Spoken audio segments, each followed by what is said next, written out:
আসসালামু আলাইকুম ওরহমতুল্লাহি অবরাকাতু। আলহামদুলিল্লাহি রব্বিল আলামিন ওয়ালা আকিবাতুল লিল মুত্তাকিন ওয়াসসালাতু ওয়াসসালামু আলা রাসূলিল্লাহ। দূরেও কাছে যে যেখানে বসে মেট্রো স্যাম সিমেন্ট প্রেজেন্স আলোকিত পথ অনুষ্ঠান দেখছেন, সকলকে জানাচ্ছি আন্তরিক মোবারকবাদ। Powered by ZSRM। Co sponsor হিসেবে রয়েছে তৌসিন রেনকন রেফ্রিজারেটর ও 2-in-1 শাহজাদি মেহেদি। দর্শক, প্রতিদিন একটি বিষয় নিয়ে আলোচনা করে আজও তার ব্যতিক্রম নয়। আজ আলোচনার বিষয় নির্ধারণ করেছি কোরআন তেলাওয়াতের গুরুত্ব ও ফজিলত। এই বিষয়ে আলোচনা করতে দুজন বিজ্ঞ প্রাজ্ঞ ইসলামিক স্কলার আমাদের স্টুডিওতে হাজির হয়েছেন। চলুন শুরুতে ওনাদের সাথে পরিচিত হই। আমার ডানে যিনি রয়েছেন প্রখ্যাত আলিমদ্দিন হাফেজ মাওলানা মোহাম্মদ ইমাম হাসান, প্রতিষ্ঠাতা পরিচালক আল বালাগ ইসলামিক একাডেমি, চকবাজার, চট্টগ্রাম। আসসালামু আলাইকুম ওরহমতুল্লাহি ওবারাকাতুহু। ওয়ালাইকুম সালাম রহমতুল্লাহ। মোহতারাম, কেমন আছেন? আলহামদুলিল্লাহ ভালো আছি, আপনি কেমন আছেন? জি আলহামদুলিল্লাহ, আল্লাহর অশেষ রহমতে মাহে রমজানে অনেক ভালো চলছে। তারপরে যিনি রয়েছেন প্রখ্যাত আলিমদ্দিন মাওলানা কাউসার ফয়েজি, সিনিয়র আরবি মুদারিস, মির্জাপুর গাউসিয়া বাকিরিয়া সুন্নিয়া মাদ্রাসা, চট্টগ্রাম। আসসালামু আলাইকুম ওরহমতুল্লাহি ওবরাকাতুহু। ওয়ালাইকুম সালাম রহমতুল্লাহি ওবরাকাতুহু। কেমন আছেন হুজুর আপনি? জি আলহামদুলিল্লাহ, আল্লাহর অশেষ রহমতে ভালো আছি। আপনি কেমন আছেন? আলহামদুলিল্লাহ, আমিও ভালো আছি আল্লাহর রহমতে। যে আজ আলোচনার বিষয় নির্ধারণ করেছি কোরআন তিলাওয়াতের গুরুত্ব ফজিলত। আমি মোহতারামের কাছে শুরুতেই জানতে চাইব, কোরআন মাজিদের পরিচয় সম্পর্কে আমাদেরকে জানাবেন। বিজ্ঞ সঞ্চালক, আমরা যে পবিত্র কালামুল্লাহ শরীফ বলতে আমরা যেটা পেয়েছি রসুল আকরাম সাল্লাল্লাহু তাআলা আলাইহি ওয়াসাল্লামের পক্ষ থেকে, যে বিভিন্ন সময় নবীদের উপর রাসূলদের উপরে যে আসমানি কিতাব নাজিল হয়েছে, আমরা 104খানা আসমানি কিতাবের মধ্যে যে সর্বশ্রেষ্ঠ 4খানা আসমানি কিতাব রয়েছে, তব মধ্যে সর্বশ্রেষ্ঠ কিতাব হচ্ছে পবিত্র কালামুল্লাহ শরীফ তথা কোরআনুল মাজিদ। আমরা কোরআন মাজিদকে যদি একটু শাব্দিকভাবে আমরা পরিচয় দিই, তাহলে আমরা বলতে পারি কোরআন শব্দটি মাকরুন থেকে নির্গত, এবং যেটার অর্থ হচ্ছে অধিক পঠিত। এবং পারিভাষিকভাবে যদি আমরা এই কোরআনুল কারীমের পরিচয়টুকু আমরা পেশ করি, তাহলে বলা চলে আল কোরআনুল কারীম ওয়া কিতাবুল্লাহিল মুনাজ্জালু আলা রাসূলি সাল্লাল্লাহু আলাইহি ওয়াসাল্লাম বিওয়াসিতাতি জিবরাইল আলাইহি সালাতু ওয়াসসালাম আল মাকতুবু ফিল মাসাহিফ। যে রসুল আকরাম সাল্লাল্লাহু তাআলা আলাইহি ওয়াসাল্লামের উপর আল্লাহ পাক রব্বুল আলামিনের পক্ষ থেকে হযরত জিবরিল আমিন আলাইহি সালাতু ওয়াসসালামের মাধ্যমে যে পবিত্র কালামুল্লাহ শরীফ দীর্ঘ 23 বছর যাবৎ জিবরিল আমিনের মাধ্যমে আমার রসুলের উপর অবতীর্ণ হয়েছে, সেটাই হচ্ছে পবিত্র কালামুল্লাহ শরীফ। যে চমৎকার আলোচনা করছিলেন, এই যে কোরআন মাজিদের গুরুত্ব সম্পর্কে আমাদেরকে জানাবেন। যে কোরআন এই মাস, কোরআনের মাস, এই মাসে আল্লাহ পাক সুবহানাহু ওয়া তাআলা কোরআন নাজিল করেছেন। এই মাসটা সমৃদ্ধ হয়েছে কোরআনের কারণে। জি, আমরা পবিত্র কালামুল্লাহ শরীফের গুরুত্ব আসলে প্রত্যেকটা মানব সৃষ্টির, মানব জাতির জন্য সেটা তার জীবন পরিচালনা করার ক্ষেত্রে অধিক গুরুত্ব বয়ে আনে।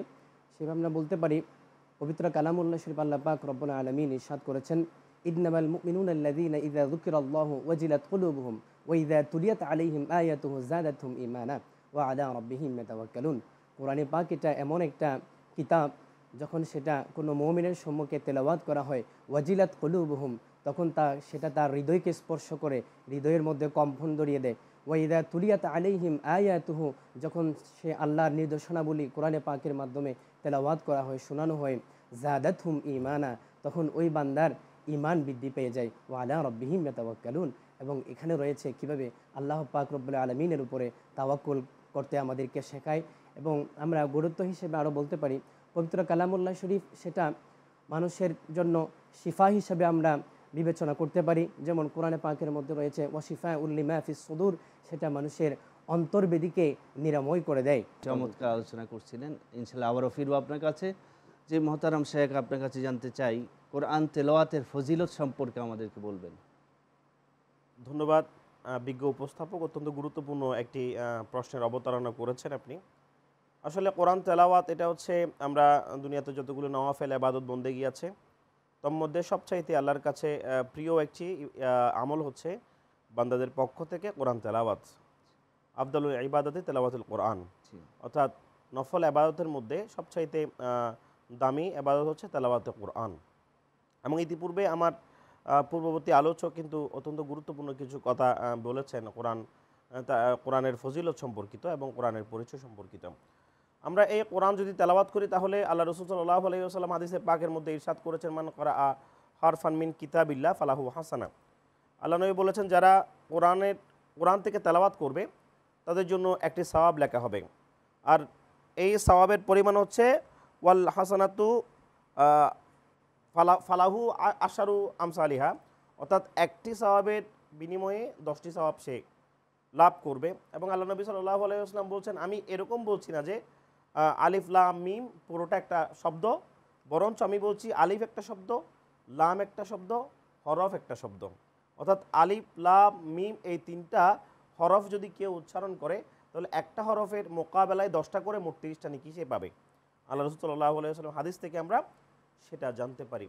এবং কোরআন তেলাওয়াতের আসলে ফজিলত সম্পর্কিত আলোচনা এত বিশদ আলোচনা যে সংক্ষিপ্ত সময়ের মধ্যে তা করা সম্ভব নয়। শুধু এইটুকু বলা যেতে পারে যে আল্লাহ পাক সুবহানাহু ওয়া তাআলা যে কালামুল্লাহ তেলাওয়াত করা, মানে যেহেতু কালামুল্লাহ এটা আল্লাহর কালাম, আল্লাহর কথা, তো আপনি কোরআন তেলাওয়াত করা মানে হচ্ছে আল্লাহর সাথে কথা বলা। সুবহানাল্লাহ। জি, চমৎকার আলোচনা করছিলেন। ইনশাআল্লাহ আবারও ফিরবো আপনার কাছে। সুপ্রিয় দর্শক, নিচ্ছি ছোট্ট একটি বিরতি, আমাদের সাথে থাকুন।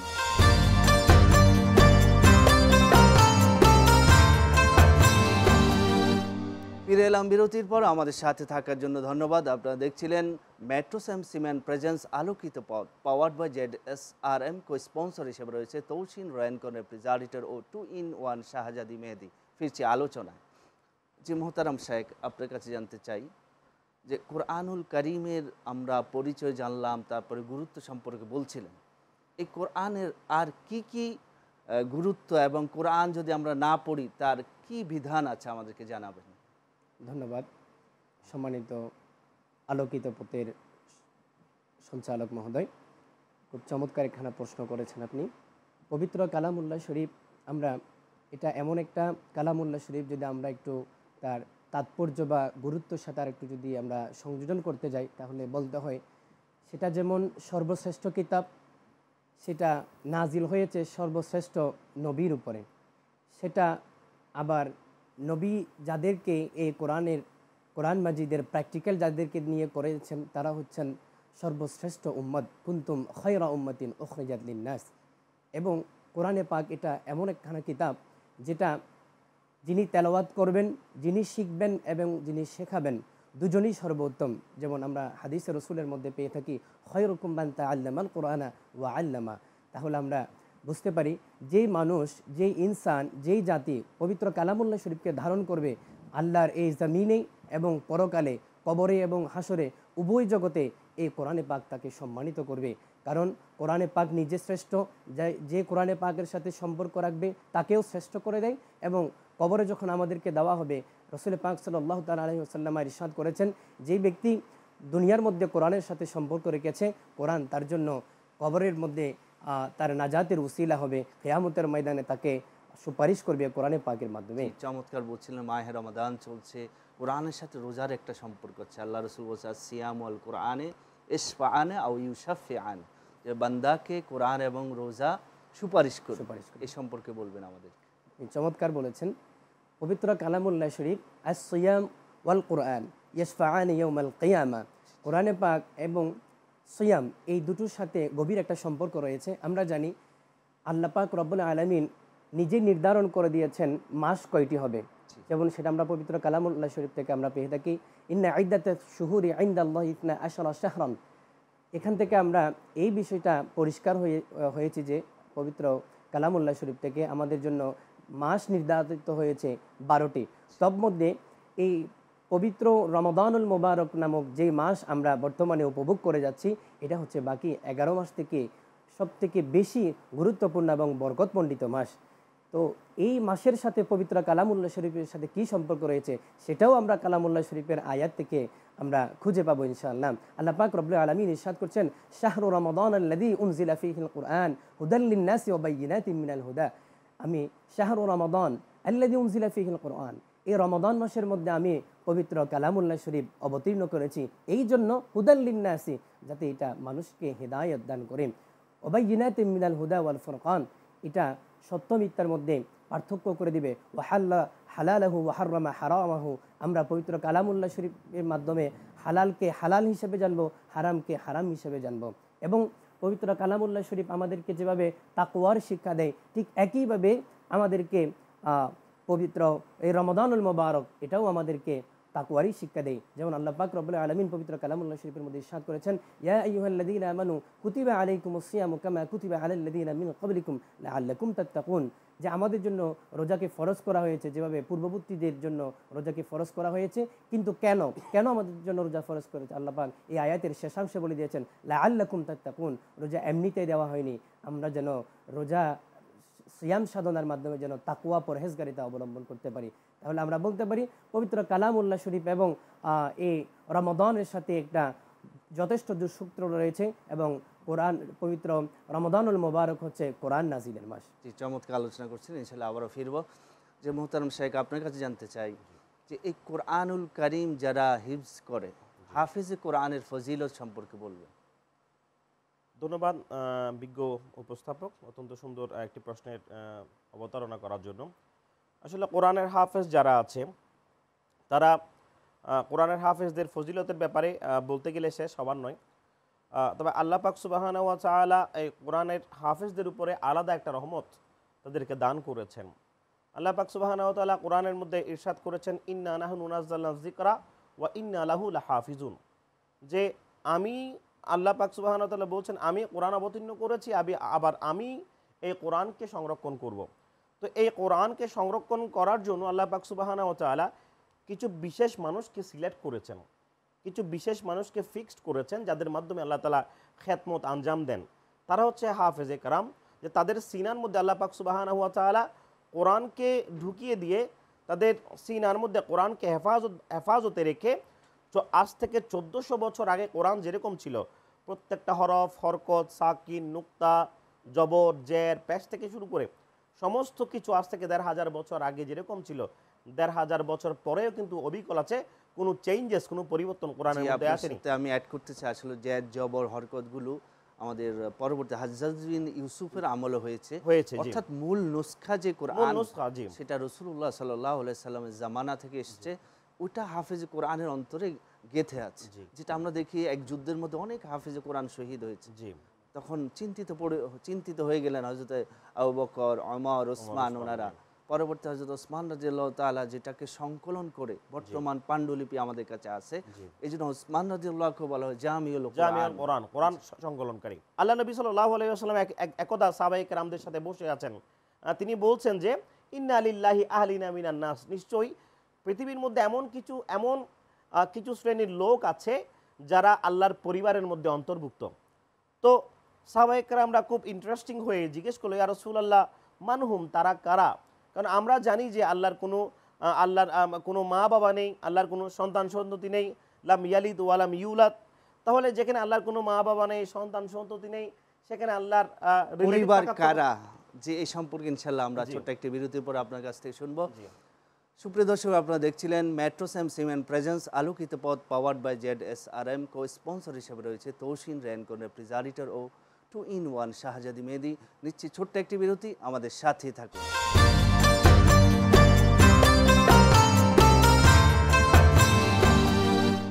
ফিরে এলাম বিরতির পর, আমাদের সাথে থাকার জন্য ধন্যবাদ। আপনারা দেখছিলেন মেট্রোস্যাম সিমেন্ট প্রেজেন্স আলোকিত পথ, powered by ZSRM। Co sponsor হিসেবে রয়েছে তৌসিন রেনকন রেফ্রিজারেটর ও 2-in-1 শাহজাদি মেহেদি। ফিরছি আলোচনায়। যে মোহতারাম, আপনি বলছিলেন যে আল্লাহর পরিবার কারা, এ সম্পর্কে বলুন। তো সাহাবায়ে কেরামরা এই হাদিস আল্লাহ নবীর জুবান থেকে এটা শোনার পরে জিজ্ঞেস করলেন, যেখানে আল্লাহর কোনো মা বাবা নেই, সন্তান সন্ততি নেই, লাম ইয়ালিদ ওয়া লাম ইউলাদ, সেখানে আল্লাহ তাআলার পরিজন কোত্থেকে আসবে? তারা জিজ্ঞেস করলো, মানহুম ইয়া রাসূলুল্লাহ, তারা কারা, কাদের কথা আপনি বলছেন যারা আল্লাহর পরিবারের মধ্যে অন্তর্ভুক্ত? তো আল্লাহ নবী বললেন, হুম আহলুল কোরআনি আহলুল্লাহ। আল্লাহ নবী বলেন, তারা হচ্ছে যারা কোরআনকে অন্তরের সিনার মধ্যে জায়গা দিয়েছে, যারা কোরআন তেলাওয়াত করে, কোরআনের কারি যারা, তেলাওয়াতকারী যারা, কোরআনের হেফাজতকারী যারা, তারাই হচ্ছে মূলত আল্লাহ পাক সুবহানাহু ওয়া তাআলার পরিবারের মধ্যে অন্তর্ভুক্ত। তো এখান থেকে বোঝা যায় যে হাফেজে কেরাম যারা আছে, যারা কোরআনকে সিনার মধ্যে যারা ধারণ করেছে, তাদের ফজিলত আল্লাহর কাছে অনেক বেশি। আল্লাহ নবী সাল্লাল্লাহু আলাইহি ওয়াসাল্লাম ইরশাদ করেছেন, তাও বুখারী হাদিসের মধ্যে, খায়রুকুম মান তাআল্লামাল কুরআনা ওয়া আল্লামা, সবচাইতে উত্তম হচ্ছে সেই ব্যক্তি যে ব্যক্তি নিজে কোরআন তেলাওয়াত করেছে, কোরআন শিক্ষা করেছে, আবার অন্যকে শিক্ষা দেয়। অন্যত্র আরেকখানা হাদিস আমরা দেখতে পাই যে মান তাআল্লামাল কুরআনা ওয়া আল্লামাহু ওয়া আমিলা বিহি উলবিসা তাজাম মিন নূরি। আল্লাহ নবী সাল্লাল্লাহু আলাইহি ওয়াসাল্লাম হাদিসে পাকের মধ্যে ইরশাদ করেছেন, যে ব্যক্তি কোরআনকে শিক্ষা করেছে, কোরআনের উপর যথাযথ আমল করেছে। আমরা জানি কিছু হাফেজ আছে, এমনও অনেক হাফেজ আছে যারা কোরআনকে সিনার মধ্যে নেওয়ার পরে, কোরআনকে হেফজ করার পরে তারা পথভ্রষ্ট হয়েছে। কোরআনের যথাযথ ইজ্জত না করার কারণে তারা কোরআনের যেই কোরআনকে যেভাবে সংরক্ষণ করেছে, মুখস্থ করেছে, এটা তারা ধরে রাখতে পারেনি।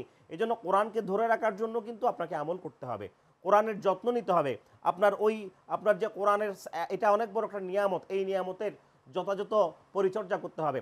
তো আল্লাহ নবী সাল্লাল্লাহু আলাইহি ওয়াসাল্লাম বলছেন, যারা কোরআনের হেফজ করেছে এবং হেফজ পরবর্তী কোরআনের উপর যত্ন নিয়ে আমল করেছে কোরআন মাফিক, তাহলে কিয়ামতের ময়দানে তাদেরকে আল্লাহ পাক সুবহানাহু ওয়া তাআলা একটা নূরের একটা টুপি পরিধান করানো হবে। শুধু তাদেরকে নয়, অন্যত্র আরেকটা হাদিসের মধ্যে এসেছে যে তাদের মা বাবা যারা আছে তাদেরকেও সুন্দর দুইটা জুব্বা পরিধান করানো হবে, এবং যেগুলো দুনিয়ার সাথে কোনো মিল নেই, এই জুব্বাগুলো হবে এমন জুব্বা যেগুলোর কারণে পুরো কিয়ামতের ময়দানে তাদেরকে আলাদা করে চেনা যাবে, এবং জিজ্ঞেস করা হবে তারা কারা। উত্তর আসবে যে তারা হচ্ছে হাফেজে কেরাম যারা আছে তাদের মা বাবা। আলাদা করে তাদের আইডেন্টিটি হবে, তাদেরকে আলাদাভাবে আইডেন্টিফাই করা হবে যারা নিজেদের সন্তানদেরকে হাফেজ বানিয়েছে। এই জন্য আমাদের দরকার, আমাদের সন্তানরা ডাক্তার হবে, ইঞ্জিনিয়ার হবে, অ্যাডভোকেট হবে, ব্যারিস্টার হবে, এগুলো দুনিয়াবি কাজ। কিন্তু এমন কিছু বিষয় আছে, আমরা আমাদের ছেলেদেরকে যদি আলেম বানাতে পারি, আলেমে দ্বীন বানাতে পারি, অথবা যদি আমরা হাফেজে কোরআন বানাতে পারি, তাহলে তারা দুনিয়ার জন্য রহমত এবং আখিরাতের জন্য রহমত। আমরা আমাদের সন্তানদেরকে যদি সঠিক আমরা পরিচর্যা করে যদি হাফেজে কোরআন বানাতে পারি, একজন হাফেজে কোরআন কিন্তু সব লাইনে যেতে পারে, একজন হাফেজে কোরআন কিন্তু ব্যারিস্টার হতে পারে, অ্যাডভোকেট হতে পারে, একজন হাফেজে কোরআন কিন্তু একজন ডাক্তারও হতে পারে, এরকম রেকর্ডও কিন্তু আছে আমরা যদি বিশ্বের দিকে তাকাই। জি, চমৎকার আপনি আলোচনা করছিলেন। ইনশাআল্লাহ অন্য কোনো পর্ব আবার শুনবো আপনার থেকে। যে মোহতারাম, আপনি একেবারে সংক্ষেপে বলবেন যে যারা কোরআন যথাযথভাবে তেলাওয়াত করবে না তার কি ধরনের শাস্তি আছে? চমৎকার। আমরা সকলেই, অন্তত মুসলিম যারা রয়েছে, আমরা সবাই কোরআন প্রেমী, কোরআনকে ভালোবাসি এবং কোরআনকে তেলাওয়াত করতে পছন্দ করি। তবে আমাদেরকে এই বিষয়টাও আমাদের জেনে রাখা উচিত যে আমরা পবিত্র কালামুল্লাহ শরীফ তেলাওয়াত করার সময় অবশ্যই শুদ্ধতার দিকে আমাদেরকে অবশ্যই নজর দিতে হবে। যদি আমি কোরআন তেলাওয়াত করছি কিন্তু আমার কোরআন তেলাওয়াত শুদ্ধ হচ্ছে না, যেমন আল্লাহ পাক রব্বুল আলামিন বলেছেন কোরআন পাক যখন তেলাওয়াত করবেন তখন তার তিল অনুযায়ী তেলাওয়াত করতে হবে। আমরা সূরা মুজাম্মিলের মধ্যে দেখতে পাই ওয়ারাত্তিলিল কুরআনা তারতিলা, কোরআনে পাক তাসবিদ সহ আমরা তেলাওয়াত করতে হবে। কেননা আমরা এই বিষয়ে অনেকে আমরা কোরআনে পাক তেলাওয়াত করার সময় আমরা এটা আমাদের বোধগম্য নয়, হয়তো আমরা এই জিনিসটা লক্ষ্য রাখি না যে কোরআনে পাক তেলাওয়াত করি না। কোরআনে পাক তেলাওয়াত করার সময় আমাকে তাসবিদ সহ কোরআনে পাক তেলাওয়াত করতে হবে। হ্যাঁ, কেউ যদি লাহানে জলি করে, যেমন আইনের জায়গায় আইন উচ্চারণে হামজা হয়ে যাবে, তাহলে তো তার নামাজই হবে না। জি, চমৎকার আলোচনা করছিলেন। আপনার দুজনকে ধন্যবাদ আমাদের স্টুডিওতে আসার জন্য। আবারও দেখা হবে। সুপ্রিয় দর্শক, আপনারা দেখছিলেন মেট্রো সিমেন্ট প্রেজেন্স আলোকিত পথ, powered by ZSRM। Co sponsor হিসেবে রয়েছে তৌসিন রেনকন রেফ্রিজারেটর ও 2-in-1 শাহজাদি মেহেদি। আগামী পর্ব দেখার আমন্ত্রণ জানিয়ে আজ এই পর্যন্ত। ভালো থাকুন, সুস্থ থাকুন। ওমা আলাইনা ইল্লাল বালাগ। আসসালামু আলাইকুম ওয়া রাহমাতুল্লাহি ওয়া বারাকাতুহু।